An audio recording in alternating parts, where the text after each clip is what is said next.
أشهد أن لا إله إلا الله.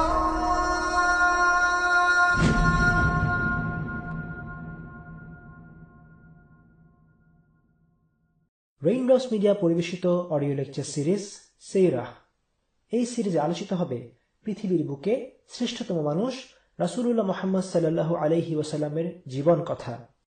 ইন্নাল হামদালিল্লাহি ওয়াসসালাতু ওয়াসসালামু আলা রাসূলিল্লাহি ওয়া আলা আলিহি ওয়া আসহাবিহি ওয়া সাল্লামা তাসলিমান কাসীরান মাজিদান ইলা ইয়াউমিদ্দিন, আম্মা বা'দ। فقاتل في سبيل الله لا تكلف إلا نفسك وحرض المؤمنين عسى الله أن يكف بأس الذين كفروا والله أشد بأسا وأشد تنكيلا। আল্লাহর রাহে যুদ্ধ করতে থাকুন। আপনি নিজের সত্তা ব্যতীত অন্য কোনো বিষয়ের জিম্মাদার নন, আর আপনি মুমিনদেরকে উৎসাহিত করতে থাকুন। শীঘ্রই আল্লাহ কাফেরদের শক্তি সামর্থ্য খর্ব করে দেবেন, আর আল্লাহ শক্তি সামর্থ্যের দিক দিয়ে অত্যন্ত কঠোর এবং কঠিন শাস্তিদাতা। সূরা আন-নিসা আয়াত ৮৪। আজকে আমাদের আলোচনার বিষয়বস্তু হচ্ছে মদিনার ইসলামী রাষ্ট্রের চতুর্থ প্রজেক্ট, মুজাহিদ বাহিনী গঠন। আমরা আগেই বলেছি, মাদানী যুগ মানে হচ্ছেই জিহাদের যুগ। আমরা যদি মাদানী যুগে রাসূলুল্লাহ সাল্লাল্লাহু আলাইহি ওয়াসাল্লামের সময় সংঘটিত বিভিন্ন যুদ্ধ সম্পর্কে জানতে ও বুঝতে চাই, তাহলে আগে জিহাদ কি তা বোঝা জরুরি। মাদানী যুগ ছিল 10 বছর স্থায়ী, আর এই অল্প সময়ে রাসূলুল্লাহ সাল্লাল্লাহু আলাইহি ওয়াসাল্লাম নিজে 19টি যুদ্ধে অংশগ্রহণ করেছেন এবং 55টির বেশি সামরিক অভিযান পাঠিয়েছেন। অর্থাৎ এই 10 বছরের মধ্যে ছোট বড় মিলিয়ে 70টির বেশি যুদ্ধ সংঘটিত হয়েছিল। বছরে গড়ে 7টি করে যুদ্ধ। যুদ্ধ মানেই ব্যাপক প্রস্তুতি, অর্থায়ন, অস্ত্রায়ন এবং সেনাবাহিনীকে সুসংগঠিত করা। এই প্রতিটি কাজ খুবই গুরুত্বপূর্ণ এবং সময় সাপেক্ষ।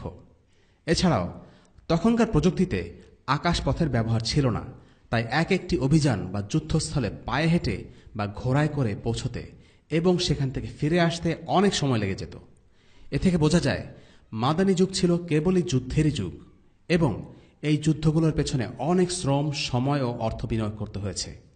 তাই স্বাভাবিকভাবে প্রশ্ন আসে, রাসূলুল্লাহ সাল্লাল্লাহু আলাইহি ওয়াসাল্লাম কেন এসব যুদ্ধের পেছনে এত সময় ও শক্তি ব্যয় করলেন?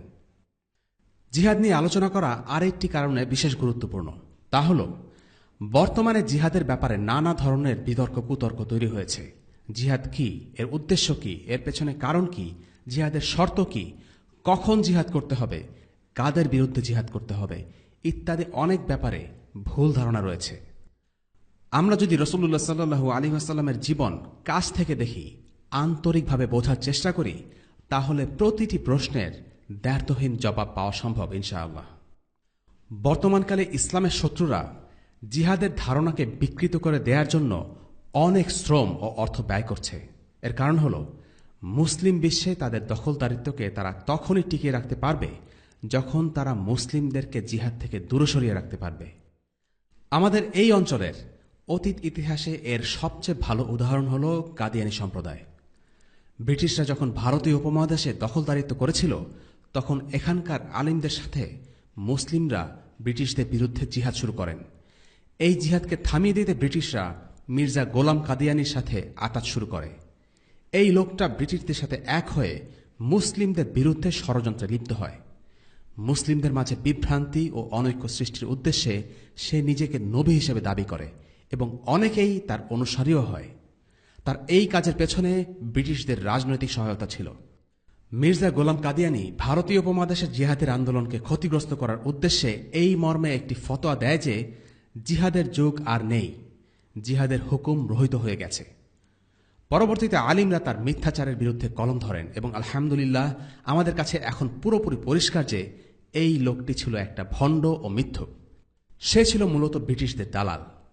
কাদিয়ানী বা আহমাদিয়া সম্প্রদায় নিজেদেরকে মুসলিম হিসেবে দাবি করলেও তাদেরকে মুসলিম হিসেবে ধরা হয় না।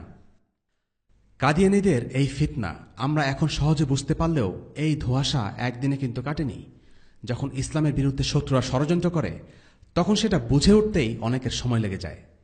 আজ থেকে প্রায় 150 বছর আগে ব্রিটিশরা জিহাদ বন্ধ করার জন্য কাদিয়ানী সম্প্রদায়ের জন্ম দিয়েছিল, যারা জিহাদের অর্থকে বিকৃত করেছিল এবং জিহাদের হুকুম রহিত হয়ে গেছে বলে দাবি করেছে। আমাদের ঠিক এই সময়েও পশ্চিমারা একই ষড়যন্ত্র করে চলেছে, তবে ভিন্ন আবেশে, ভিন্ন আঙ্গিকে। এখন হয়তো তারা মির্জা গোলাম কাদিয়ানীর মতো কোনো ভণ্ড নবীর মাধ্যমে মুসলিমদেরকে বিভ্রান্ত করার চেষ্টা করছে না, কিন্তু তারা কিছু ভণ্ড আলিমের মাধ্যমে মুসলিমদেরকে জিহাদের ব্যাপারে ধোঁকা দেওয়ার চেষ্টা করছে। যে কোনো ষড়যন্ত্র সবসময় সূক্ষ্ম থেকে সূক্ষ্মতর হয়। আমাদেরকে এই ব্যাপারে সাবধান হতে হবে। মুসলিম বিশ্বে এখন এমন আলিমও আছে যারা মুসলিম দেশে পশ্চিমা বিশ্বের হামলাকে জায়েজ বলে ফতোয়া দেয়। শুধু তাই নয়, এমন অনেকে আছে যারা পশ্চিমা বাহিনীর সাথে কোনো মুসলিমদের যোগ দেওয়াকে বৈধতা দেয়। এরা হচ্ছে এ যুগের মির্জা গোলাম আহমদ কাদিয়ানী। আমরা লক্ষ্য করছি এ যুগে এসে অনেক আলিম ও দায়ী জিহাদের এমন অর্থ দাঁড়া করাচ্ছেন যা গত 1400 বছরের ইতিহাসে উম্মাহ কখনো দেখেনি। তারা জিহাদের এমন ব্যাখ্যা দাঁড়া করাচ্ছেন যে ব্যাখ্যার সাথে ইসলামের শত বছর ধরে প্রতিষ্ঠিত মূলধারার ব্যাখ্যার কোনো মিল নেই। তারা জিহাদের সাথে এমন সব শর্ত যোগ করছেন যে শর্তের অস্তিত্ব কোরআন, সুন্নাহ অথবা ফিকহের কিতাবে নেই। এর কারণ কয়েকটা হতে পারে। এই আলিমরা জিহাদের কথা বলতে ভয় পান, অথবা তারা জিহাদের বাস্তবতা সম্পর্কে জানেন না, কিংবা তারা পশ্চিমা সরকারের সাথে আতাতে লিপ্ত। কাজে জিহাদ সম্পর্কে জানতে হলে আমাদেরকে এক্সট্রা প্রিকশন বা অতিরিক্ত সতর্কতা অবলম্বন করা প্রয়োজন। প্রশ্ন আসতে পারে, সালাত, যাকাত বা হজের নিয়ম সম্পর্কে জানতে গেলে বিভ্রান্তির তেমন কোনো অবকাশ নেই, কিন্তু জিহাদের ক্ষেত্রে এমনটা কেন? এর কারণ হল ইসলামের কিছু বিষয়ের বিধান ও নীতি ইসলামের শত্রুরা পছন্দ করে না। তাই তারা এসবের ভুল ব্যাখ্যা দাঁড় করাতে চায়, যেন তারা মুসলিম বিশ্বের উপর তাদের সামরিক, রাজনৈতিক ও সামাজিক দখলদারিত্ব টিকিয়ে রাখতে পারে। জিহাদ হল তার সেসব বিষয়ের একটি, আর তাই এই বিষয়ে সতর্কতা কাম্য। জিহাদ সংক্রান্ত আলোচনার পরিসর অনেক বড়। আমরা আমাদের আজকের পর্বে জিহাদের ব্যাপারে আমাদের আলোচনা মৌলিক কিছু বিষয়ের ভিতরে সীমাবদ্ধ রাখব। পরবর্তীতে জিহাদ সংক্রান্ত আলোচনা বারবারই আসবে। তখন আমরা রাসূলুল্লাহ সাল্লাল্লাহু আলাইহি ওয়াসাল্লামের জীবনের আলোকে জিহাদের বিষয়ে প্রচলিত ভুল ধারণাগুলো নিয়ে আলোচনা করার চেষ্টা করব ইনশাআল্লাহ। শুরু করা যাক জিহাদের অর্থ দিয়ে। জিহাদের অর্থ কি? ইসলামী শরিয়াতে জিহাদ বলতে কি বোঝায়? জিহাদ শব্দের আক্ষরিক অর্থ প্রচেষ্টা। এর মানে হল সংগ্রাম বা চেষ্টা করা। তবে ইসলামী শরিয়াতে জিহাদ শব্দটি একটি সুনির্দিষ্ট অর্থ বহন করে। আরবিতে এমন কিছু শব্দ আছে যেগুলোর আবিধানিক অর্থ একরকম, কিন্তু ইসলামী পরিভাষায় শব্দগুলোর ভিন্ন অর্থ আছে। যেমন আরবি শব্দ সলাতের আবিধানিক অর্থ হল দুআ, কিন্তু ইসলামী পরিভাষায় সলাত পড়া বা সলাত আদায় করা বলতে দোয়াকে বোঝায় না, বরং একটি বিশেষ ইবাদতকে বোঝায় যা মুসলিমরা দৈনিক 5 বার আদায় করে থাকে। তেমনিভাবে যাকাত শব্দের অর্থ পবিত্রতা, তবে ইসলামী পরিভাষায় যাকাত হল একটি বিশেষ ইবাদত। বছর শেষে সম্পদের একটি নির্দিষ্ট অংশ নির্দিষ্ট খাতে দান করা। এভাবেই ইসলাম পুরনো শব্দকে নতুন অর্থে সংজ্ঞায়িত করে। ঠিক তেমনিভাবে জিহাদ শব্দের আবিধানিক অর্থ প্রচেষ্টা হলেও যে কোনো ধরনের প্রচেষ্টা, যেমন পরীক্ষায় ভালো ফল লাভ করার জন্য চেষ্টা কিংবা রোজির জন্য চেষ্টা করা, এগুলো চেষ্টা হলেও জিহাদ নয়। এমনকি ইসলামের পথে কোনো কাজে চেষ্টা করলেই সেটাকে জিহাদ বলে গণ্য করা হয় না, বরং সালাত বা যাকাতের মতো জিহাদ শব্দ দ্বারাও একটি বিশেষ ইবাদতের কথা বোঝানো হয়। ইসলামী পরিভাষায় শব্দটির অর্থ হল যারা আল্লাহ তাআলার দ্বীনের বিরুদ্ধাচরণ করে, অর্থাৎ যারা আল্লাহর শত্রু, তাদের বিরুদ্ধে দ্বীনকে প্রতিষ্ঠা করতে যুদ্ধ করা। প্রচলিত 4টি সুপ্রতিষ্ঠিত মাযহাবের সংজ্ঞা অনুযায়ী জিহাদ মানে হল আল্লাহর পথে আল্লাহর বাণীকে সর্বোচ্চ আইন হিসেবে প্রতিষ্ঠিত করার জন্য যুদ্ধ করা। সাহাবীরা জিহাদ বলতে যুদ্ধ বিগ্রহকে বুঝেছেন, তাদের পরবর্তী প্রজন্মও একইভাবে বুঝেছেন। আর আমরা আগেই বলেছি, ইসলামের প্রথম 3 প্রজন্ম ইসলামকে সবচেয়ে ভালোভাবে বুঝেছে। কাজেই যে কোনো বিষয়ে সন্দেহ বা বিভ্রান্তি থাকলে আমাদের উচিত এই 3 প্রজন্ম সে বিষয়কে কিভাবে বুঝেছে সেটা জানার চেষ্টা করা। ইসলামী শরিয়াতে জিহাদ বলতে যুদ্ধ বোঝানো হলেও যে কোনো প্রকার যুদ্ধই ইসলামী জিহাদ হিসেবে গণ্য হবে তা নয়। যে কোনো উদ্দেশ্যে যুদ্ধ করলেই তা জিহাদ হয়ে যায় না। ইসলামে যে উদ্দেশ্যে যুদ্ধ করাকে বৈধ করেছে সে উদ্দেশ্যে সংগঠিত যুদ্ধই হল প্রকৃত জিহাদ। কোরআনে জিহাদের কথা বলার সময় আল্লাহ তাআলা প্রায়ই ফি সাবিলিল্লাহ কথাটি উল্লেখ করেছেন। জিহাদ ফি সাবিলিল্লাহ মানে হচ্ছে আল্লাহর পথে জিহাদ অথবা আল্লাহর জন্য জিহাদ। আল্লাহ আযজা ওয়া জালের পথে যুদ্ধ ব্যতীত অন্য সকল যুদ্ধ হল অন্যায় ও অসত্যের পক্ষে যুদ্ধ। কাজেই ইসলামের দৃষ্টিতে সকল প্রকার রক্তপাত নিষিদ্ধ, শুধু ব্যতিক্রম হল জিহাদ ফি সাবিলিল্লাহ। এর পক্ষে দলিল হল الذين آمنوا يقاتلون في سبيل الله والذين كفروا يقاتلون في سبيل الطاغوت فقاتلوا أولياء الشيطان إن كيد الشيطان كان ضعيفا। যারা ঈমান এনেছে তারা লড়াই করে আল্লাহর রাস্তায়, আর যারা কুফরি করেছে তারা লড়াই করে তাগুতের পথে। সুতরাং তোমরা লড়াই করো শয়তানের বন্ধুদের বিরুদ্ধে, নিশ্চয়ই শয়তানের চক্রান্ত দুর্বল। সূরা আন-নিসা আয়াত ৭৬। এই আয়াতে আল্লাহ সুবহানাহু ওয়া তাআলা সকল যুদ্ধকে দুই ভাগে ভাগ করেছেন। একটি যুদ্ধ হল আল্লাহর পথে ঈমানদারদের যুদ্ধ, অপরটি তাগুতের পক্ষে কাফিরদের যুদ্ধ। সংক্ষেপে তাগুত হল সেই সত্তা বা উপাস্য যাকে আল্লাহর পাশাপাশি ইবাদত করা হয়, অথবা সেই সীমালঙ্ঘনকারী যে নিজেকে এমন আনুগত্য বা কর্তৃত্বের আসনে দাবি করছে যা কেবল আল্লাহর জন্য নির্দিষ্ট। আল্লাহর রাস্তায় ঈমানদারদের যুদ্ধ একটি প্রশংসনীয় ইবাদত। ইসলামের দৃষ্টিতে যে কোনো যুদ্ধের উদ্দেশ্য হবে আল্লাহর দ্বীনকে সুসংহত করা। এই কারণে জিহাদ ফি সাবিলিল্লাহ ছাড়া অন্য কোনো যুদ্ধের বৈধতা ইসলামে নেই। ইসলামে জিহাদের একটাই উদ্দেশ্য, আর তা হল শুধুমাত্র লা ইলাহা ইল্লাল্লাহ এই কালিমার জন্য যুদ্ধ। একমাত্র এই যুদ্ধই হল ন্যায়ের পক্ষে যুদ্ধ, এই যুদ্ধই হল একমাত্র বৈধ যুদ্ধ। আল্লাহ তাআলা হলেন আল খালিক, বিশ্বজগতের সৃষ্টিকর্তা, তাই বৈধতা ও অবৈধতাকে সংজ্ঞায়িত করার অধিকার একমাত্র তাঁর। যে কোনো আইনকে বৈধতা এবং অগ্রাধিকার দেওয়ার মালিক একমাত্র আল্লাহ। উদাহরণস্বরূপ, বৈজ্ঞানিক দৃষ্টিকোণ থেকে সপ্তাহে 7টা দিনই সমান, কিন্তু আল্লাহ সুবহানাহু ওয়া তাআলার কাছে শুক্রবার সপ্তাহে বাকি দিনগুলোর থেকে অধিক পছন্দনীয়।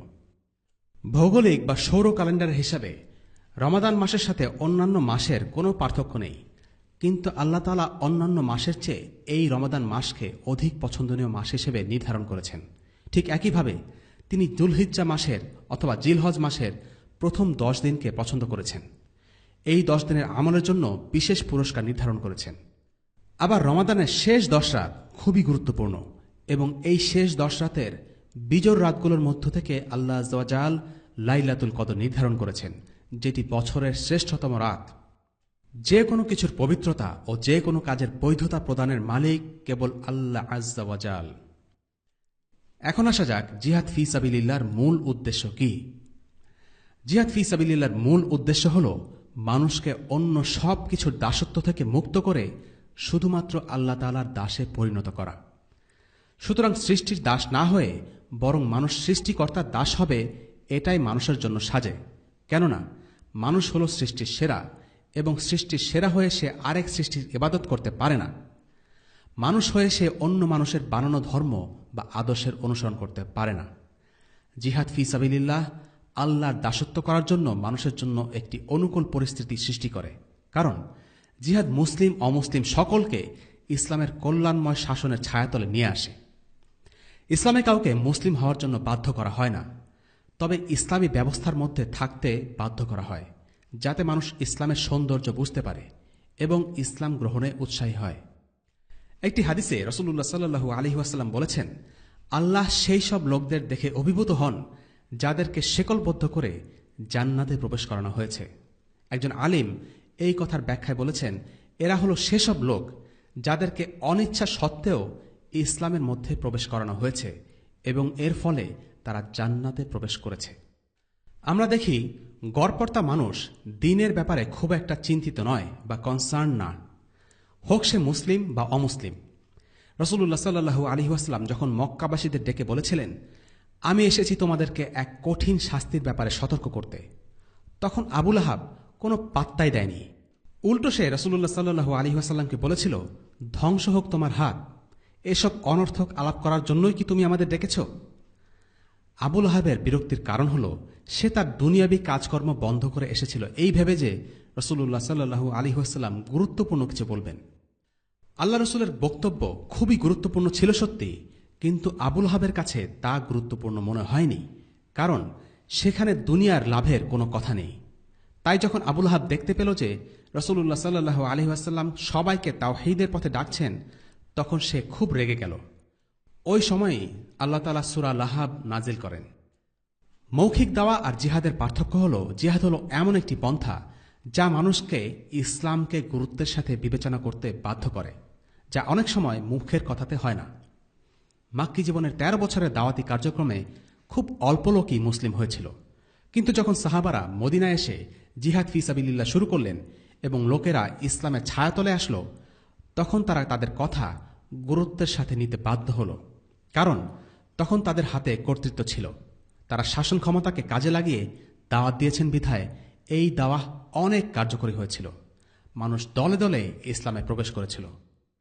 যেখানে মক্কায় ১৩ বছর অতিবাহিত হওয়ার পরও রাসূলুল্লাহ সাল্লাল্লাহু আলাইহি ওয়াসাল্লামের সাথে মাত্র ১০০ জনের মতো সাহাবা ছিলেন, সেখানে মদিনাতে প্রতি বছর ১,০০০ মানুষ ইসলাম গ্রহণ করত।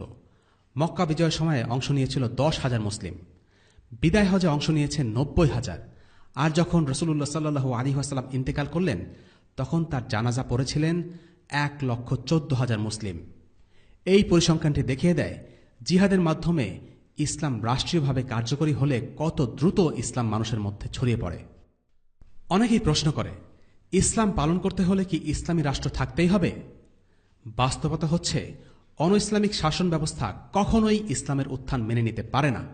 আর তাই ইসলাম ও বাতিলের চিরন্তন সংঘাতের বাস্তবতা হল এটাই যে যখনই কোনো রসুলকে কোনো জাতির কাছে পাঠানো হয়েছে, তারা তাদের বিরোধিতা করেছে। ইসলামের আদর্শকে কখনোই কাফিররা বিজয়ী হতে দিতে চায় না, কারণ ইসলামের উত্থান মানেই হল বাতিল ও জালিম শক্তির পতন। আধুনিক কালের রাষ্ট্রগুলো এর ব্যতিক্রম নয়। প্রতিটি ধর্মনিরপেক্ষ রাষ্ট্র দাবি করে তারা সবাইকে ধর্ম পালনের স্বাধীনতা দেয়, কিন্তু বাস্তবতা হচ্ছে এই স্বাধীনতা হচ্ছে সীমিত স্বাধীনতা। তারা ধর্মের ঠিক ততটুকু স্বাধীনতা দেয় যতটুকু দিলে তাদের জাহেলিয়াতি ব্যবস্থা টিকে থাকে। সেকুলার ব্যবস্থা বাক স্বাধীনতায় বিশ্বাস করা দাবি করলেও সেকুলারিজমের সমালোচনা সে সহ্য করে না। তারা দাবি করে তারা ধর্ম পালনের স্বাধীনতা দেয়, কিন্তু যখনই সেই স্বাধীনতা তাদের মূল্যবোধের সাথে সাংঘর্ষিক হয়, তখনই তারা সেই স্বাধীনতা কেড়ে নেয়। প্রকাশ্যে ইসলামের উপস্থিতি অনেক দেশেই খুব সীমিত পর্যায়ে আছে, আর একান্ত ব্যক্তিগত বিষয়ে স্বাধীনতা খর্ব করার ঘটনা আমরা বেশ কবছর ধরে দেখতে পাচ্ছি। পশ্চিমা অনেক দেশে বোরকা ও নিকাব পরা স্বাধীনতা এখন আর নেই। ইসলামের সাথে সাংঘর্ষিক বিশ্বাস ও মূল্যবোধের প্রতিবাদ করার অধিকার একটি অন ইসলামিক রাষ্ট্রে থাকে না।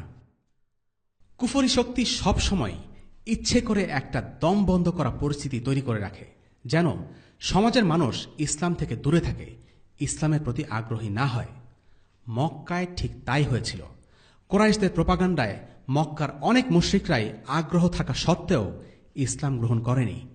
খোদ নবীজির চাচা আবু তালিব গোত্রের প্রধান হওয়া সত্ত্বেও ইসলাম গ্রহণ করার সাহস দেখাতে পারেননি, যদিও তিনি মন থেকে ঠিকই জানতেন তার ভাতিজা মুহাম্মদ সাল্লাল্লাহু আলাইহি ওয়াসাল্লাম ছিলেন সত্য নবী। এর কারণ হল স্রোতের বিরুদ্ধে যেতে ভয় পাওয়া বা পিয়ার প্রেশার। একটি জাহিলি সমাজে ইসলামের বিশ্বাস ও রীতিনীতি পালনের বিরুদ্ধে একটি অদৃশ্য চাপ কাজ করতে থাকে। যারা এই বিশ্বাস আঁকড়ে ধরে ইসলামের হুকুমগুলো পালন করে, তাদেরকে সমাজের চোখে গোঁড়া বা প্রতিক্রিয়াশীল হিসেবে তুলে ধরা হয়। ফলে একটি জাহিলি সমাজে ইসলাম পালনে অসম্পূর্ণতা তো থাকেই, একই সাথে সমাজের স্রোতের বিপরীতে গিয়ে ইসলাম পালন করা কঠিন ও কষ্টসাধ্য হয়ে যায়। এমনকি যদি আবিসিনিয়ার কথাও ধরা হয়, তাহলে আমরা দেখব সেখানে মুসলিমরা নিরাপদে ছিল সত্যি, কিন্তু তারা সমাজে সেভাবে প্রভাব বিস্তার করতে পারেননি। মুসলিমদের ধর্ম পালনের স্বাধীনতা থাকলেও খোদ আবিসিনিয়ার রাজা নাজ্জাশীও নিজে প্রকাশ্যে ইসলাম গ্রহণের ঘোষণা দিতে পারেননি। তিনি মুসলিম হয়েছিলেন, কিন্তু তিনি যদি তার ইসলাম গ্রহণের কথা প্রকাশ করে দিতেন, তাহলে তার রাজ্যের খ্রিস্টান মন্ত্রী আর পাদ্রীদের চাপে তাকে পদত্যাগ করতে হতো। আর নাজ্জাশী ছিলেন তার দেশের সর্বোচ্চ ক্ষমতার অধিকারী। এর পরেও তিনি মুসলিম হবার ঘোষণা দিতে পারেননি। এ থেকে বোঝা যায় সবচেয়ে উদার কুফরি সমাজেও ইসলাম পালনে কতটা বৈরিতে থাকে। আর তাই স্থায়ী ও চূড়ান্ত সমাধান হল ইসলামী রাষ্ট্র প্রতিষ্ঠা, যে রাষ্ট্রে আল্লাহর আইন হবে সার্বভৌম, ইসলাম পালনে যেখানে কোনো বাধা থাকবে না, যেখানে ইসলামের বিশ্বাস ও মূল্যবোধগুলো নিরাপদ ও অক্ষত থাকবে, যেখানে কুফরি বিশ্বাস ও জাহিলিয়াতি মূল্যবোধকে প্রশ্রয় দেয়া হবে না। আর এ কারণেই ইসলাম পরিপূর্ণতা পায় রাষ্ট্রীয় ব্যবস্থা হিসেবে প্রতিষ্ঠিত হবার মাধ্যমে। একজন মুসলিম কখনো জুলুম আর অন্যায়ের শাসন মেনে নিতে পারে না। ইসলাম ছাড়া অন্য সকল ধর্ম আর মতাদর্শ হল মিথ্যা। তাই ইসলাম অন্য কোনো ধর্ম বা মতাদর্শের শাসনকে স্বীকৃতি দেয় না। যদি খ্রিস্ট ধর্মের কথা বলা হয়, যদি হিন্দু ধর্মের কথা বলা হয়, তাহলে আমরা দেখব এই ধর্মবিশ্বাসগুলো মানুষকে পথভ্রষ্ট করেছে, এই ধর্মের শাসন মানুষের উপর জুলুম করেছে। ঠিক একই কথা বলা চলে বর্তমান মতাদর্শগুলোর ক্ষেত্রেও। জাতীয়তাবাদ আর ধর্মনিরপেক্ষতার জয় জয়কার এই যুগে।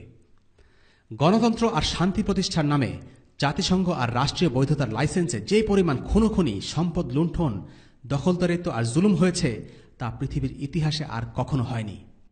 দুঃখজনক হল এসবের অসারতা প্রমাণ হওয়ার পরেও আমরা মুসলিমরা ইসলামকে বাদ দিয়ে এই বাতিল আদর্শের পক্ষে বলি আউড়ে যাচ্ছি। ইসলাম এসেছে এই মিথ্যা বাতিল মাবুদদের জুলুমের শাসনকে উৎখাত করতে, আর এই উৎখাত করার প্রক্রিয়ার নাম হল জিহাদ। সাহাবীদের কাছে জিহাদ মানে ছিল মিথ্যার বিরুদ্ধে যুদ্ধ করে সত্যকে প্রতিষ্ঠা করা। আর তাই তারা আরব মুশরিকদের বিরুদ্ধে জিহাদ করেছেন, রোমান খ্রিস্টানদের বিরুদ্ধে যুদ্ধ করেছেন, পারস্যের মাজুসীদের বিরুদ্ধে যুদ্ধ করেছেন, জেরুসালেম থেকে ইহুদিদের কর্তৃত্ব প্রতিস্থাপন করেছেন। সাহাবীদের অনুসারী তাবেঈনরা ভারতীয় উপমহাদেশে হিন্দুদের বিরুদ্ধে যুদ্ধ করেছেন।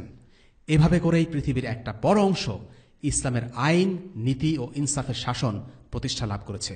আর ইসলামের শাসিত এই বিশাল অঞ্চলের নাম হয়েছিল দারুল ইসলাম বা ইসলামের ভূমি। কাজেই স্রেফ মানুষ হত্যা করা জিহাদের উদ্দেশ্য নয়, বরং জিহাদের আসল উদ্দেশ্য হচ্ছে জাহেলিয়াতি শাসন ব্যবস্থাকে উৎখাত করা। এই প্রক্রিয়ায় যে বা যারা জাহেলিয়াতি শাসন ব্যবস্থাকে রক্ষা ও প্রতিষ্ঠা করার জন্য অস্ত্র হাতে তুলে নেয় কিংবা কথা ও কাজ দিয়ে সক্রিয়ভাবে ইসলামের বিরুদ্ধে প্রোপাগান্ডা চালায়, ইসলাম প্রতিষ্ঠায় বাধা দান করে, ইসলাম তাদের বিরুদ্ধে জিহাদের আদেশ দেয়। আলোচনা করা যাক জিহাদের বিভিন্ন ধাপ নিয়ে। জিহাদের হুকুম নাজিল হয়েছে কয়েকটি ধাপে। ইমাম ইবনুল কাইয়িম রাহিমাহুল্লাহ তার জাদ আল মাআদ গ্রন্থে বলেছেন, প্রাথমিক যুগে জিহাদ নিষিদ্ধ ছিল, জিহাদ করার জন্য অনুমতি দেয়া হয়নি। কিছু মুসলিম মাক্কি যুগে একবার নবীজি সাল্লাল্লাহু আলাইহি ওয়াসাল্লামের কাছে জিহাদ করার অনুমতি চাইলেন। তখন নবীজি তাদেরকে বললেন, তোমরা ধৈর্য ধরো, আমি এখনও যুদ্ধ করার ব্যাপারে আদেশপ্রাপ্ত হইনি। মাক্কি যুগে অস্ত্র না ধরাই ছিল মুসলিমদের উপর হুকুম। প্রথম ধাপে রাসূলুল্লাহ সাল্লাল্লাহু আলাইহি ওয়াসাল্লাম মুসলিমদেরকে ধৈর্য ধারণ করতে বলেছেন। মক্কায় যারা ঈমান এনেছিলেন তাদের উপর কাফেররা নানাভাবে অত্যাচার করত, তবুও তাদেরকে যুদ্ধের অনুমতি দেয়া হয়নি। নিজেদেরকে যুদ্ধ থেকে বিরত রাখাটা আরবদের জন্য খুব একটা সহজ ছিল না, কারণ তাদের গোত্রভিত্তিক সমাজ ব্যবস্থায় যুদ্ধ ছিল নিত্যনৈমিত্তিক ব্যাপার। গোত্রের কেউ আক্রান্ত হলে কেউ ছেড়ে দিত না। তাই নিজেদেরকে যুদ্ধ থেকে সংযত রাখা মক্কার মুসলিমদের জন্য খুবই কষ্টকর ছিল। এটা ছিল তাদের ধৈর্যের পরীক্ষা। জিহাদের হুকুম আসার পর আবু বকর রাদিয়াল্লাহু আনহু বললেন, আমি জানতাম জিহাদের হুকুম আসবে, একদিন না একদিন আমাদেরকে লড়তে হবেই। আমরা যে পরিস্থিতিতে আছি তাতে আল্লাহর রাস্তায় জিহাদ ছাড়া উত্তরণের আর কোনো পথ নেই। এরপর দ্বিতীয় পর্যায়ে মুসলিমদের জিহাদের অনুমতি দেয়া হয়, তবে তা বাধ্যতামূলক করা হয়নি, নিছক অনুমতি দেয়া হয়। আল্লাহ তাআলা বলেন, أذن للذين يقاتلون بأنهم ظلموا وإن الله على نصرهم لقدير। যুদ্ধের অনুমতি দেয়া হলো তাদেরকে যাদের সাথে কাফেররা যুদ্ধ করে, কারণ তাদের প্রতি অত্যাচার করা হয়েছে। আল্লাহ তাদেরকে সাহায্য করতে অবশ্যই সক্ষম। সূরা আল হাজ আয়াত ৩৯। অর্থাৎ জিহাদের অনুমতি প্রদান করা হয়েছিল দ্বিতীয় ধাপে। মদিনার প্রাথমিক দিনগুলোতে জিহাদের অনুমতি দেয়া হয়। কেউ কেউ বলে হিজরতের আগেই এই ব্যাপারে অনুমতি দেয়া হয়েছিল, কিন্তু জিহাদের আসল প্রশিক্ষণ মদিনাতে শুরু হয়। তৃতীয় ধাপে তাদেরকে আক্রমণকারী শত্রুর বিরুদ্ধে যুদ্ধ করার আদেশ দেয়া হয়। আল্লাহ তাআলা বলেন, وَقَاتِلُوا فِي سَبِيلِ اللَّهِ الَّذِينَ يقاتلونكم ولا تعتدوا إن الله لا يحب المعتدين আর তোমরা আল্লাহর রাস্তায় তাদের বিরুদ্ধে লড়াই করো যারা তোমাদের বিরুদ্ধে লড়াই করে, এবং সীমা লঙ্ঘন করো না। নিশ্চয়ই আল্লাহ সীমা লঙ্ঘনকারীদেরকে পছন্দ করেন না। সূরা বাকারা আয়াত 190। তৃতীয় ধাপে আল্লাহ আজ্জা ওয়া জাল কেবল সীমা লঙ্ঘনকারীদের বিরুদ্ধে জিহাদ করার আদেশ দিলেন, অর্থাৎ আগে কেবল ছিল অনুমতি, এখন সেটা হলো আদেশ। আর এরপর সর্বশেষ ধাপে নির্দেশ এলো, এবং এর মাধ্যমে আল্লাহ তাআলা উম্মার জন্য চূড়ান্ত বিধান প্রকাশ করলেন। এই ধাপে আল্লাহ তাআলা রাসূলুল্লাহ সাল্লাল্লাহু আলাইহি ওয়াসাল্লামকে সমস্ত কাফিরদের বিরুদ্ধে, তারা সীমালঙ্ঘনকারী হোক বা না হোক, সকল কুফরি শক্তির বিরুদ্ধে ব্যাপকভাবে আক্রমণাত্মক জিহাদ করার নির্দেশ দিয়েছেন। وقاتلوا المشركين كافة كما يقاتلونكم كافة আর মুশরিকদের বিরুদ্ধে সকলে একযোগে যুদ্ধ করো, যেমন তারা তোমাদের বিরুদ্ধে সকলে একযোগে যুদ্ধ করে। সূরা আত-তাওবা আয়াত 36। এ সম্পর্কিত একটি হাদিস রয়েছে যা 20 জনেরও অধিক সাহাবী বর্ণনা করেছেন। হাদিসটি ইবনে ওমর রাদিয়াল্লাহু আনহু থেকে বর্ণিত। রাসূলুল্লাহ সাল্লাল্লাহু আলাইহি ওয়াসাল্লাম বলেন, আমি আদিষ্ট হয়েছি মানুষের সাথে ততক্ষণ যুদ্ধ চালিয়ে যাওয়ার জন্য যতক্ষণ না তারা সাক্ষ্য দেয় যে আল্লাহ ছাড়া কোনো ইলাহ নেই ও মুহাম্মদ সাল্লাল্লাহু আলাইহি ওয়াসাল্লাম আল্লাহর রাসূল, আর তারা সালাত কায়েম করে ও যাকাত দেয়। যদি তারা এই কাজগুলো করে তবে আমার পক্ষ থেকে তাদের জান ও মালের ব্যাপারে নিরাপত্তা লাভ করল। অবশ্য ইসলামের বিধান অনুযায়ী যদি কোনো কারণ থাকে তাহলে স্বতন্ত্র কথা, আর তাদের হিসাবের ভার আল্লাহর উপর ন্যস্ত। প্রশ্ন আসতে পারে, কেন আল্লাহ তাআলা ধাপে ধাপে জিহাদের হুকুম নাজিল করলেন? এর কারণ আসলে আল্লাহই ভালো জানেন। তবে আলিমরা ধারণা করছেন, প্রথম পর্যায়ে মুসলিমরা যখন দুর্বল ছিল তখন জিহাদের যথেষ্ট ক্ষমতা ছিল না বলে তাদেরকে অনুমতি দেওয়া হয়নি। সে সময় যদি মুসলিমরা জিহাদে লিপ্ত হতো তাহলে লাভ থেকে ক্ষতির সম্ভাবনাই বেশি ছিল। দ্বিতীয় ধাপে মুসলিমদের জিহাদের অনুমতি দেওয়া হয়েছে, কারণ এই পর্যায়ে তাদের জিহাদের সামর্থ্য আছে। তারা মক্কার মুশরিকদের হাতে জুলুমের শিকার হয়েছেন, তাই তাদের প্রতিশোধ নেয়ার অনুমতি দেওয়া হয়েছে। সাহাবেরা যখন অনুমতি পেলেন তখন তারা কুরাইশদের একটি কাফেলা আক্রমণ করেন। এই ঘটনা সারেয়ায়ে নাখলা বা নাখলার সামরিক অভিযান নামে পরিচিত। এই ঘটনার পর কুরাইশরা যখন মুসলিমদের উপর সর্বাত্মক হামলা চালানোর প্রস্তুতি নিল তখন মুসলিমদের প্রতিরক্ষার প্রয়োজনে জিহাদ করা অত্যাবশ্যক হয়ে পড়ল। আর তাই এই পর্যায়ে আল্লাহ তাআলা জিহাদকে তাদের উপর বাধ্যতামূলক হুকুম হিসেবে জারি করলেন। বায়াতে আকাবায় এই বিষয়ের উপরেই অঙ্গীকার করেছিলেন আনসাররা। এর আরও কিছু বছর পর যখন মুসলিমরা একটি শক্তিশালী রাষ্ট্র হিসেবে আত্মপ্রকাশ করল তখন তাদের উপর জিহাদের সর্বশেষ ও চূড়ান্ত হুকুম নাজিল হল। এখন মুসলিমরা যে কোনো কাফির রাষ্ট্রে ইসলামী শরিয়া কায়েম করার উদ্দেশ্যে নিজ থেকে জিহাদ শুরু করবে। এই জিহাদের নাম হল আক্রমণাত্মক বা অফেন্সিভ জিহাদ বা জিহাদ আত-তালাব। আল্লাহ রাসূল সাল্লাল্লাহু আলাইহি ওয়াসাল্লামের ইন্তেকালের সময় সমগ্র আরব তার নেতৃত্ব স্বীকার করে নেয়। আরবের বাইরে রোমানদের সাথে মুসলিমদের যুদ্ধ কেবল শুরু হয়েছে। এরপর যখন আবু বকর রাদিয়াল্লাহু আনহু খলিফা হলেন তখন আরবের বড় একটি অংশ বিদ্রোহ করে বসে।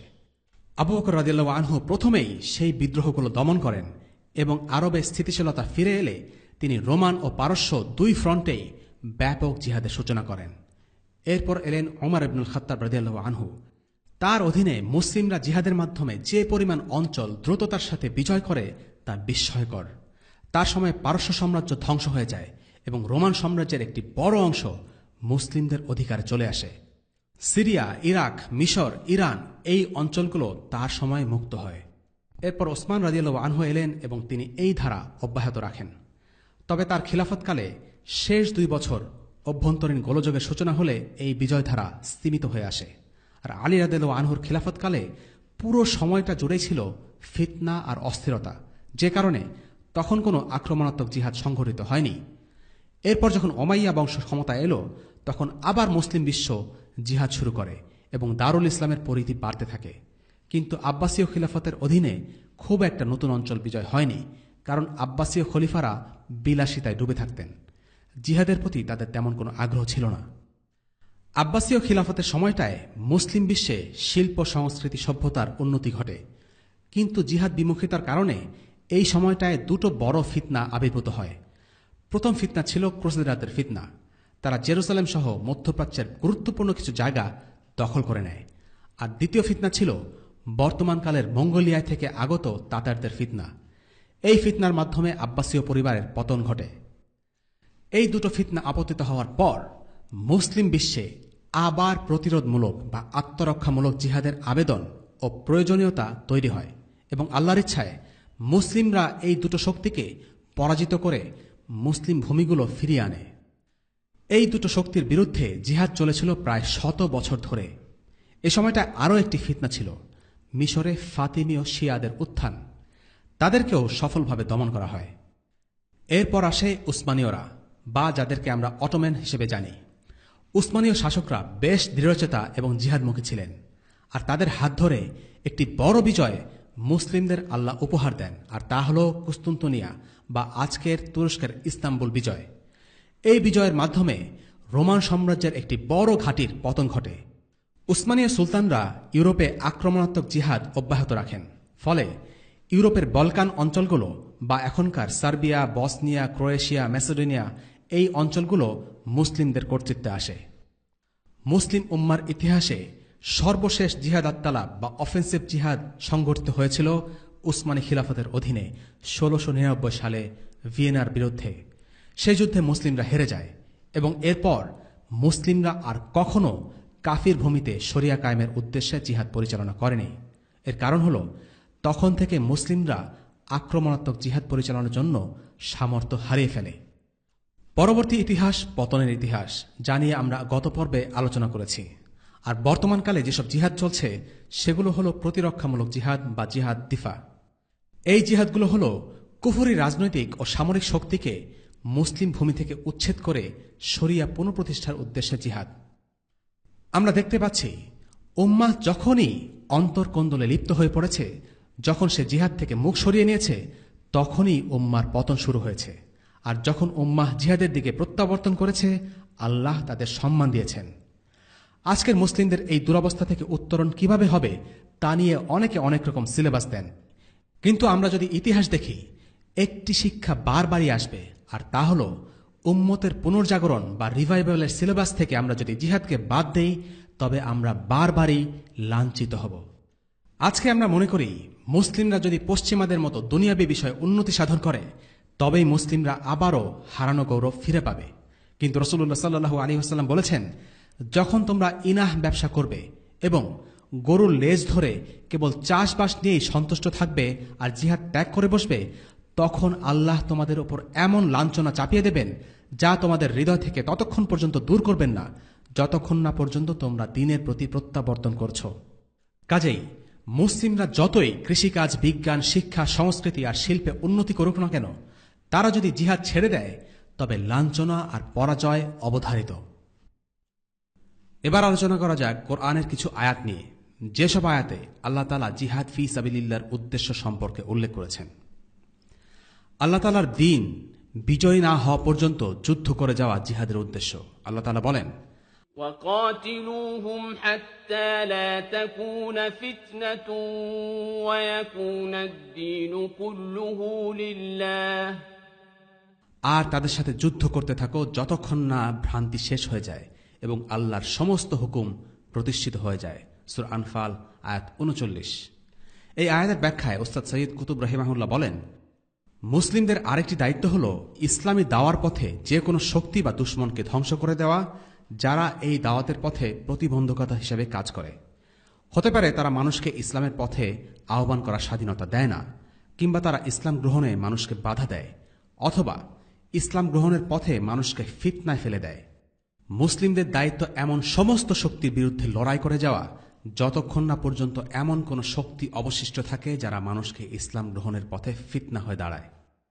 এর মানে এই নয় যে লোকজনকে ইসলাম গ্রহণে বাধ্য করা হবে, বরং এর মানে হচ্ছে যে আল্লাহর আইন সর্বোচ্চ আইন। তাই কেউ যদি ইসলাম গ্রহণ করতে চায়, সে যেন নির্ভয়ে তা করতে পারে। এরপর জিহাদের দ্বিতীয় উদ্দেশ্য হচ্ছে ইবাদতের স্থানসমূহকে সুরক্ষিত রাখা। আল্লাহ তাআলা বলেন, ইন্নাল্লাহা ইউদাফিউ আনিল্লাযীনা আমানু ইন্নাল্লাহা লা ইউহিব্বু كل خوان كفور أذن للذين يقاتلون بأنهم ظلموا وإن الله على نصرهم لقدير الذين أخرجوا من ديارهم بغير حق إلا أن يقولوا ربنا الله ولولا دفع الله الناس بعضهم ببعض لهدمت صوامع وبيع وصلوات ومساجد يذكر فيها اسم الله كثيرا ولينصرن الله من ينصره إن الله لقوي عزيز আল্লাহ মুমিনদের থেকে শত্রুদেরকে হটিয়ে দেবেন। আল্লাহ কোনো বিশ্বাসঘাতক অকৃতজ্ঞকে পছন্দ করেন না। যুদ্ধের অনুমতি দেয়া হলো তাদেরকে যাদের সাথে কাফেররা যুদ্ধ করে, কারণ তাদের প্রতি অত্যাচার করা হয়েছে। আল্লাহ তাদেরকে সাহায্য করতে অবশ্যই সক্ষম। যাদেরকে তাদের ঘরবাড়ি থেকে অন্যায়ভাবে বহিষ্কার করা হয়েছে শুধু এই অপরাধে যে তারা বলে আল্লাহ আমাদের রব। আল্লাহ যদি মানবজাতির এক দলকে অপর দল দ্বারা প্রতিহত না করতেন, তবে খ্রিস্টানদের নির্জন গির্জা, ইবাদতখানা, ইহুদিদের উপাসনালয় এবং মসজিদ সমূহ বিধ্বস্ত হয়ে যেত, যেগুলোতে আল্লাহর নাম অধিক স্মরণ করা হয়। আল্লাহ নিশ্চয়ই তাদেরকে সাহায্য করবেন যারা আল্লাহর সাহায্য করে। নিশ্চয়ই আল্লাহ পরাক্রমশালী, শক্তিধর। সূরা আল হাজ আয়াত 38-40। জিহাদ হচ্ছে মানুষের রক্ষা কবচ। যদি জিহাদের হুকুম না থাকত তাহলে মুমিনেরা ধ্বংস হয়ে যেত। একে বলা হয় সুন্নাতুল মুদাফা। যদি না আল্লাহ জিহাদের হুকুম জারি করতেন তাহলে খ্রিস্টানদের গির্জা, ইহুদিদের উপাসনালয় এবং মসজিদগুলো ধ্বংস হয়ে যেত। যে কারণে মসজিদের সাথে খ্রিস্টানদের গির্জা ও ইহুদিদের উপাসনালয়ের কথা উল্লেখ করা হয়েছে তার কারণ হল মুসলিমরা সর্বপ্রথম জিহাদ শুরু করেনি, বরং সর্বপ্রথম যাদের উপর জিহাদের হুকুম নাজিল হয়েছে তারা হল বনে ইসরায়েল। তারাই সর্বপ্রথম আল্লাহর পথে জিহাদে অংশ নিয়েছে। এই কারণে তাদের ইবাদতখানার কথা উল্লেখ করা হয়েছে। বনে ইসরায়েলের আগের জাতিদেরকে জিহাদের আদেশ দেয়া হয়নি। সে সময়ে আল্লাহ তাআলা বিভিন্ন মুজিজার মাধ্যমে নবীদের শত্রুদের ধ্বংস করে দিতেন। তাই তখন মুমিনদের যুদ্ধে জড়ানোর কোনো প্রয়োজন ছিল না। সর্বপ্রথম জিহাদ করেছে মূসা আলাইহিস সালামের উম্মত। জিহাদের উদ্দেশ্য অশান্তি সৃষ্টি করা নয়, বরং অশান্তি এবং যাবতীয় অন্যায় ও জুলুম থেকে নিষ্কৃতি পাওয়াই জিহাদের উদ্দেশ্য। শয়তানের উদ্দেশ্য হল ভালো কাজকে মন্দ হিসেবে উপস্থাপন করা এবং মন্দ কাজকে ভালো হিসেবে। জিহাদ একটি ইবাদত এবং এই ইবাদতকে অশান্তি বা ফিতনা ভাবার কোনো কারণ নেই, কেননা আল্লাহ তাআলাই বলেছেন জিহাদের মাধ্যমে বস্তুত শান্তি প্রতিষ্ঠা পায়। ولولا دفع الله الناس بعضهم ببعض لفسدت الأرض ولكن الله ذو فضل على العالمين আল্লাহ যদি একজনকে অপরজনের দ্বারা প্রতিহত না করতেন তাহলে গোটা দুনিয়া বিধ্বস্ত হয়ে যেত। কিন্তু বিশ্ববাসীর প্রতি আল্লাহ একান্তই দয়ালু, করুণাময়। সূরা বাকারা 251। জিহাদ হচ্ছে মানুষের জন্য একটি পরীক্ষা। ذلك ولو يشاء الله لانتصر منهم ولكن ليبلو بعضكم ببعض আল্লাহ ইচ্ছা করলে তাদের কাছ থেকে প্রতিশোধ নিতে পারতেন, কিন্তু তিনি তোমাদের একজনকে অন্যের দ্বারা পরীক্ষা করতে চান। সূরা মুহাম্মদ আয়াত 4। সুতরাং সশস্ত্র যুদ্ধ হল মুমিন ও কাফির উভয়ের জন্য পরীক্ষা স্বরূপ। জিহাদের মাধ্যমে আল্লাহ মুমিনদেরকে ধৈর্য পরীক্ষা করেন, যেমনটা আল্লাহ বলেছেন সূরা আলে ইমরানে, أم حسبتم أن تدخلوا الجنة ولما يعلم الله الذين جاهدوا منكم ويعلم الصابرين তোমরা কি ভেবেছ যে তোমরা জান্নাতে প্রবেশ করবে, অথচ আল্লাহ এখন পর্যন্ত পরখ করেননি তোমাদের মধ্যে কে জিহাদ করেছে আর কারা ধৈর্যশীল? আল্লাহ যাচাই করেন মুমিনরা তার রাহে কতটুকু ত্যাগ স্বীকার করতে পারে। একজন মুমিন আল্লাহ তাআলার জন্য সর্বোচ্চ ত্যাগ স্বীকার হিসেবে নিজের জীবন ও সম্পদ উৎসর্গ করতে পারে। জিহাদের মাধ্যমে প্রমাণ হয় আসলে সে নিজের জীবন আর নিজের সম্পদ আল্লাহর জন্য উৎসর্গ করতে রাজি কিনা। জিহাদের মাধ্যমে প্রমাণ হয় বান্দা কাকে সবচেয়ে ভয় করে, আল্লাহকে নাকি তার সৃষ্টিকে। জিহাদ একজন মুজাহিদকে বিশুদ্ধ করে তোলে, তার মধ্যে দৃঢ়তা ও আত্মবিশ্বাস দান করে। জিহাদ হল ইসলামের শত্রুদের মনে ভয় ধরিয়ে দেওয়ার একটি মোক্ষম ইবাদত।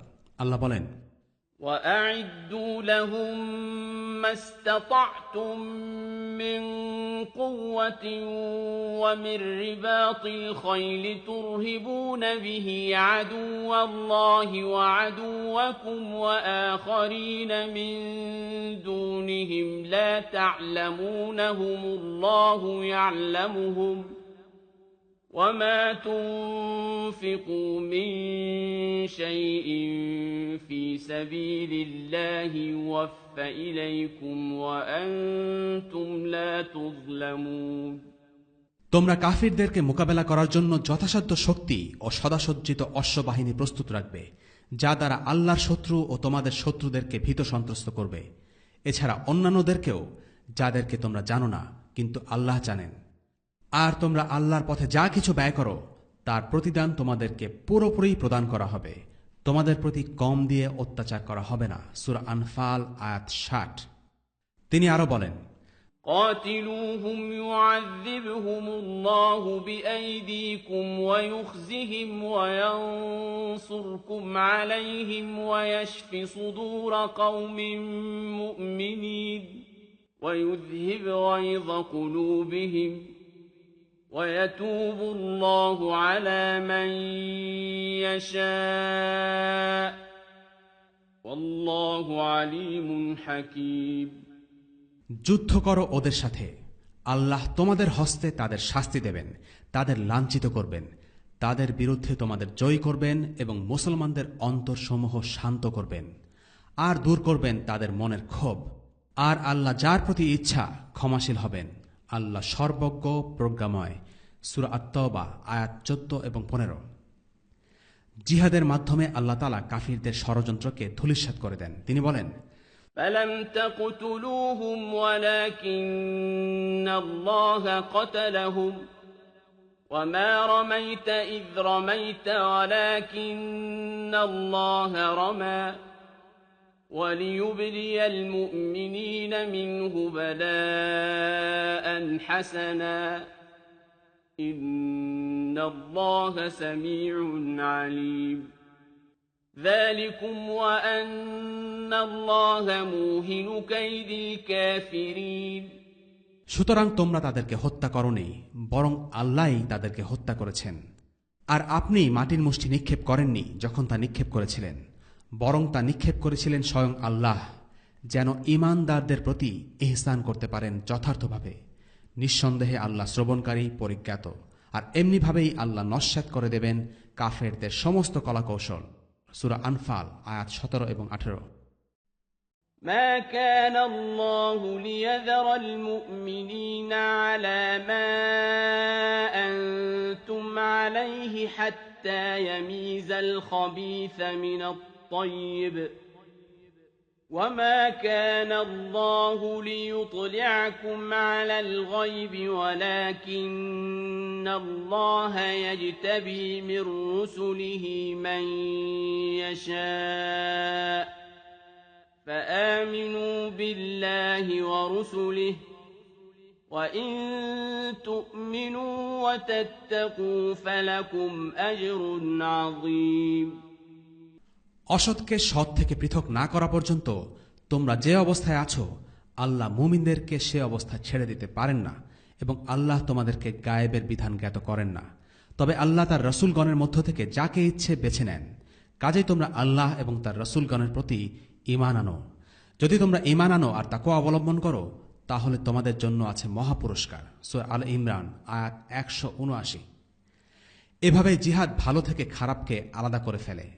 এই আয়াতসমূহ উহুদ যুদ্ধের পরে নাজিল হয়, কারণ আবদুল্লাহ ইবিন উবাই মাঝপথে এই অভিযান থেকে মূল বাহিনীর 1/3 প্রায় 300 জনের মতো নিয়ে আলাদা হয়ে যায়।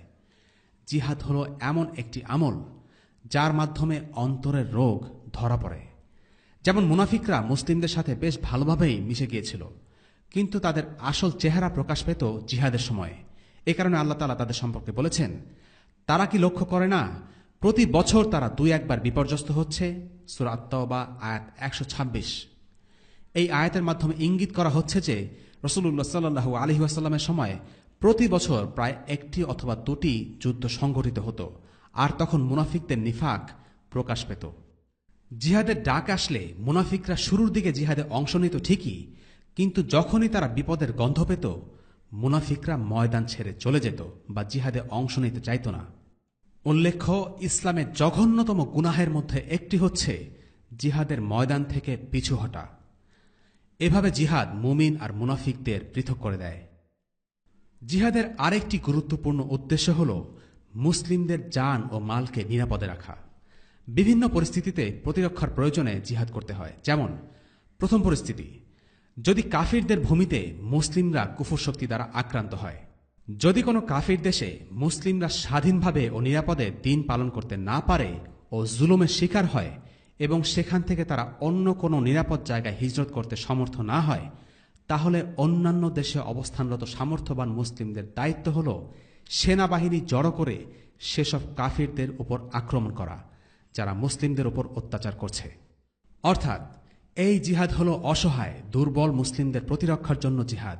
আল্লাহ বলেন, وما لكم لا تقاتلون في سبيل الله والمستضعفين من الرجال والنساء والولدان الذين يقولون ربنا أخرجنا من هذه القرية الظالم أهلها الذين يقولون ربنا أخرجنا من هذه القرية الظالم أهلها واجعل لنا من لدنك وليا واجعل لنا من لدنك نصيرا। তোমাদের কি হয়েছে যে তোমরা আল্লাহর পথে এবং অসহায় নারী পুরুষ আর শিশুদের রক্ষার জন্য লড়াই করবে না, যারা দোয়া করছে, হে আমাদের প্রতিপালক, আমাদেরকে এই জালিম অধ্যুষিত জনপদ হতে মুক্তি দাও, তোমার পক্ষ হতে কাউকে আমাদের অভিভাবক বানিয়ে দাও এবং তোমার পক্ষ হতে কাউকে আমাদের সাহায্যকারী করে দাও। সূরা আন-নিসা আয়াত 75। দ্বিতীয় পরিস্থিতি, যদি কাফিররা কোনো মুসলিম ভূমিতে আক্রমণ করে। এটি হচ্ছে সবচেয়ে গুরুত্বপূর্ণ পরিস্থিতি। এই ব্যাপারে ইসলামের ফকিহগণ একমত যে কাফিররা যদি কোনো মুসলিম ভূমিতে হামলা চালায় তবে মুসলিমদেরকে অবশ্যই জিহাদ করতে হবে এবং নিজেদের ভূমিকে প্রতিরক্ষা করতে হবে।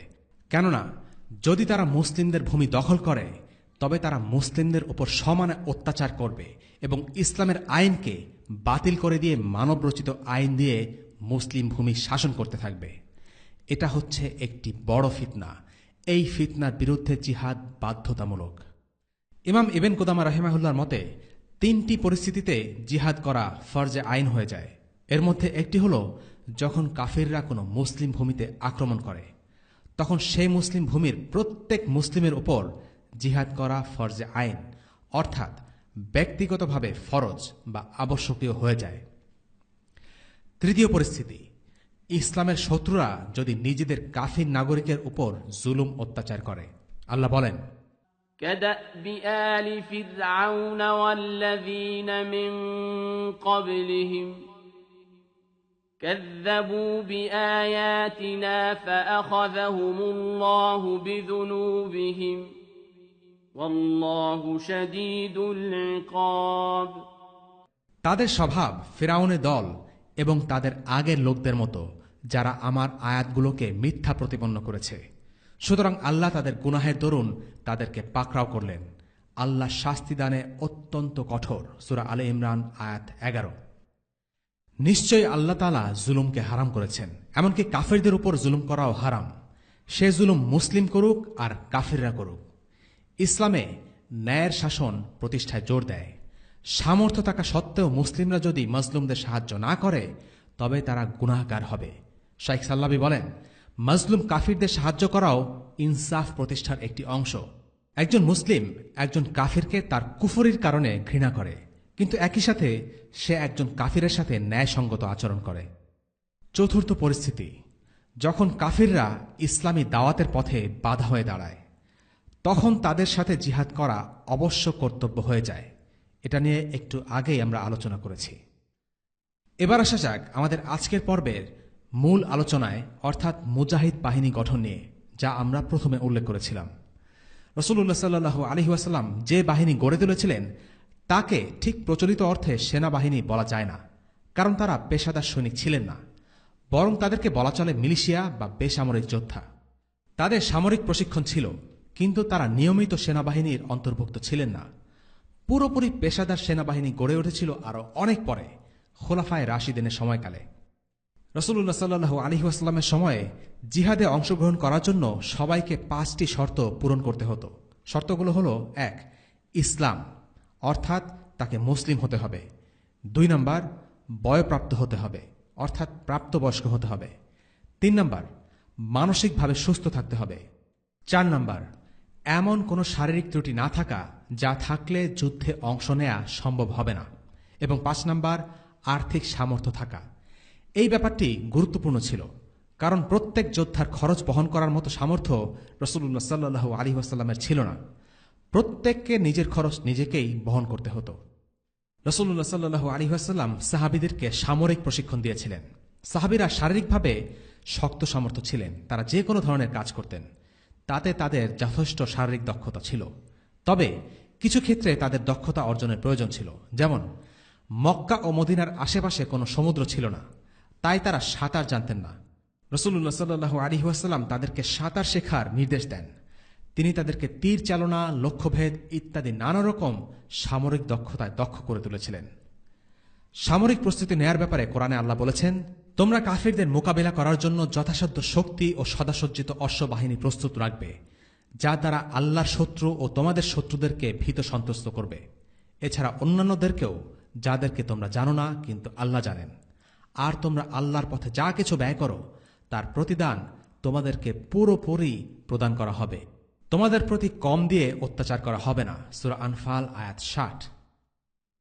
উকবা ইবনে আমির রাদিয়াল্লাহু আনহু থেকে বর্ণিত, একদিন রাসূলুল্লাহ সাল্লাল্লাহু আলাইহি ওয়াসাল্লাম মিম্বারে বসে সূরা আনফালের এই আয়াতটি পাঠ করে বললেন, ইন্নাল কুওয়াতার রামি, ইন্নাল কুওয়াতার রামি, ইন্নাল কুওয়াতার রামি। শক্তি হচ্ছে তীরন্দাজ, শক্তি হচ্ছে তীরন্দাজ, শক্তি হচ্ছে তীরন্দাজ। এখানে রামি বলতে মূলত বোঝানো হচ্ছে নিক্ষেপ করা, যা হতে পারে তীর বা অন্য যে কোনো কিছু যা যুদ্ধক্ষেত্রে ব্যবহার করা হয়। উকবা ইবনে আমির রাদিয়াল্লাহু আনহু এ বিষয়ে আরও একটি হাদিস বর্ণনা করেছেন। এটি লিপিবদ্ধ হয়েছে সুনান আবু দাউদে। তিনি বলেন, আমি আল্লাহ রাসূল সাল্লাল্লাহু আলাইহি ওয়াসাল্লামকে বলতে শুনেছি, মহান আল্লাহ একটি তীরের কারণে 3 জন মানুষকে জান্নাতে প্রবেশ করাবেন। 1. তীর প্রস্তুতকারীকে, যে জিহাদের সৎ উদ্দেশ্যে তা তৈরি করেছে। 2. তীর নিক্ষেপকারীকে। এবং 3. তীরের তুনবাহীকে, যে প্রতিবার তীর নিক্ষেপকারীকে তীর নিক্ষেপের জন্য সহযোগিতা করেছে। কাজেই তোমরা তীর নিক্ষেপ করো এবং ঘোড়ায় চড়ো, তবে ঘোড়ায় আরোহণ করার চাইতে তীর নিক্ষেপই আমার কাছে বেশি প্রিয়। 3 প্রকারের বিনোদন ছাড়া আর কোনো প্রকারের বিনোদন অনুমোদিত নয়। সেগুলো হল: 1. পুরুষের জন্য তার ঘোড়াকে কৌশলের প্রশিক্ষণ দান। 2.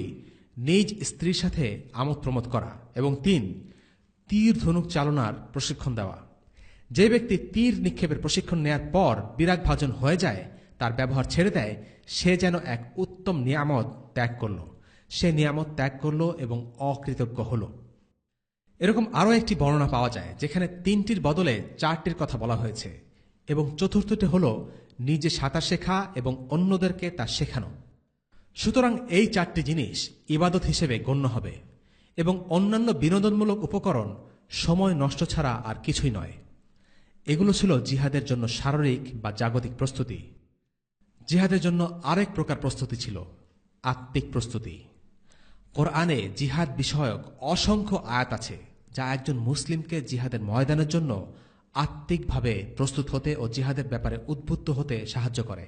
আল্লাহ বলেন, إن الله اشترى من المؤمنين أنفسهم وأموالهم بأن لهم الجنة يقاتلون في سبيل الله فيقتلون ويقتلون وعدا عليه حقا في التوراة والإنجيل والقرآن ومن أوفى بعهده من الله فاستبشروا ببيعكم الذي بايعتم به وذلك هو الفوز العظيم নিশ্চয়ই আল্লাহ মুমিনদের কাছ থেকে তাদের জান আর মাল কিনে নিয়েছেন, কারণ তাদের জন্য বিনিময়ে আছে জান্নাত। তারা আল্লাহর পথে যুদ্ধ করে, অতঃপর তারা দুশমনদের হত্যা করে এবং নিজেরা নিহত হয়। আর এই ওয়াদা তার উপর অবশ্যই পালনীয় যা আছে তাওরাত, ইনজিল ও কোরআনে। আল্লাহর চেয়ে আর কে বেশি নিজ ওয়াদা পালনকারী? কাজেই তোমরা যে ক্রয় বিক্রয় সম্পন্ন করেছ তার জন্য আনন্দিত হও, আর এটাই হল মহা সফলতা। সূরা আত-তাওবা আয়াত 111। জিহাদের শিক্ষার সাথেই এসেছে ধৈর্যের শিক্ষা। আল্লাহ তাআলা সূরা আলে ইমরানের 142 নম্বর আয়াতে বলেছেন, তোমাদের কি ধারণা তোমরা জান্নাতে প্রবেশ করবে, অথচ আল্লাহ এখনো দেখেননি তোমাদের মধ্যে কারা জিহাদ করেছে এবং কারা ধৈর্যশীল? আত্মিক প্রস্তুতির অংশ হিসেবে সবচেয়ে গুরুত্বপূর্ণ বিষয়টি হল জিহাদের ব্যাপারে পরিশুদ্ধ নিয়ত। জিহাদের নিয়ত পরিশুদ্ধ হওয়া সবচেয়ে জরুরি। কেন জিহাদ করছি, কিসের আশায় জিহাদ করছি, এই ব্যাপারগুলো একজন মুজাহিদকে সব সময় যাচাই করে দেখতে হয়। একজন মুজাহিদের জন্য আল্লাহ তাআলা যে কত পুরস্কার রেখেছেন তার কোনো হিসেব নেই, কিন্তু একজন মুজাহিদকে আল্লাহর প্রতি আন্তরিক হতে হবে, আল্লাহর সাথে সৎ হতে হবে। যদি সে ভুল নিয়তে যুদ্ধ করে তবে বাহ্যিকভাবে আমরা মুজাহিদ মনে করতে পারি, কিন্তু আল্লাহ তার অন্তরের খবর জানেন এবং কিয়ামতের দিন জিহাদের জন্য আল্লাহ তাকে কোনো পুরস্কারই দিবেন না। এই প্রসঙ্গে দীর্ঘ কিন্তু খুবই গুরুত্বপূর্ণ একটি হাদিস আছে, যা কেবল জিহাদের জন্য নয়, সকল ইবাদতের জন্যই প্রযোজ্য। কিয়ামতের মাঠে এক শ্রেণীর মানুষ দেখা যাবে যারা দুনিয়াতে লোক দেখানো আমল করেছিল। আবু হুরায়রা রাদিয়াল্লাহু আনহু থেকে বর্ণিত, তিনি বলেন, রাসূলুল্লাহ সাল্লাল্লাহু আলাইহি ওয়াসাল্লাম বলেছেন, কিয়ামতের দিন সর্বপ্রথম যে ব্যক্তির বিচার করা হবে সে হবে একজন শহীদ। তাকে আল্লাহর নিকট উপস্থিত করা হবে, অতঃপর আল্লাহ পাক তাকে নিয়ামতসমূহের কথা স্মরণ করিয়ে দেবেন, আর সেও তা স্মরণ করবে। এরপর আল্লাহ তাআলা তাকে জিজ্ঞেস করবেন, দুনিয়াতে তুমি কি আমল করেছ? উত্তরে সে বলবে, আমি তোমার সন্তুষ্টির জন্য কাফেরদের সাথে লড়াই করেছি, এমনকি শেষ পর্যন্ত শহীদ হয়েছি। তখন আল্লাহ বলবেন, তুমি মিথ্যা বলছ, বরং তোমাকে যেন বীর বাহাদুর বলা হয় সেজন্য তুমি লড়াই করেছ, আর তোমাকে দুনিয়াতে তা বলাও হয়েছে। অতঃপর তার ব্যাপারে আদেশ দেয়া হবে। তখন তাকে উপর করে টেনে হিচড়ে জাহান্নামে নিক্ষেপ করা হবে। অতঃপর যে ব্যক্তিকে বিচারের জন্য উপস্থিত করা হবে সে নিজে দ্বীনী ইলম শিক্ষা করেছে এবং অপরকে শিক্ষা দিয়েছে, আর পবিত্র কোরআন অধ্যয়ন করেছে এবং অপরকে শিক্ষা দিয়েছে। তাকে আল্লাহ পাকের দরবারে হাজির করা হবে। অতঃপর তিনি তাকে নিয়ামত সমূহের কথা স্মরণ করিয়ে দেবেন এবং সেও তা স্মরণ করবে। অতঃপর আল্লাহ তাআলা তাকে জিজ্ঞেস করবেন, এই সমস্ত নিয়ামতের শুকরিয়া জ্ঞাপনের জন্য তুমি কি আমল করেছ? উত্তরে সে বলবে, আমি স্বয়ং দ্বীনী ইলম শিক্ষা করেছি এবং অপরকে শিক্ষা দিয়েছি এবং তোমার সন্তুষ্টির নিমিত্তে কোরআন তেলাওয়াত করেছি। তখন আল্লাহ বলবেন, তুমি মিথ্যা বলছ, আমার সন্তুষ্টির জন্য নয়, বরং তুমি এই জন্য ইলম শিক্ষা করেছ যেন তোমাকে বিদ্বান বলা হয়, এবং এজন্য কোরআন অধ্যয়ন করেছ যাতে তোমাকে কারি বলা হয়, আর তোমাকে বিদ্বান ও কারিও বলা হয়েছে। অতঃপর ফেরেশতাদেরকে তার সম্পর্কে নির্দেশ দেওয়া হবে, সুতরাং তাকে উপর করে টানতে টানতে জাহান্নামে নিক্ষেপ করা হবে। অতঃপর এমন এক ব্যক্তিকে বিচারের জন্য আল্লাহর দরবারে উপস্থিত করা হবে যাকে আল্লাহ তাআলা বিপুল পরিমাণ ধন সম্পদ দান করে বিত্তবান করেছিলেন। তাকে আল্লাহ তাআলা প্রথমে প্রদত্ত নিয়ামতসমূহ স্মরণ করিয়ে দিবেন, আর সে তখন সমস্ত নিয়ামতের কথা অকপটে স্বীকার করবে।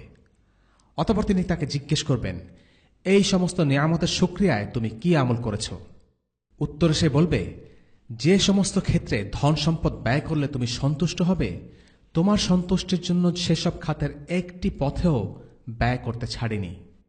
আল্লাহ তাআলা বলবেন, তুমি মিথ্যা বলছ, আমার সন্তুষ্টির জন্য নয়, বরং তুমি এই উদ্দেশ্যে দান করেছিলে যাতে তোমাকে বলা হয় সে একজন দানবীর, সুতরাং তোমাকে দানবীর বলা হয়েছে।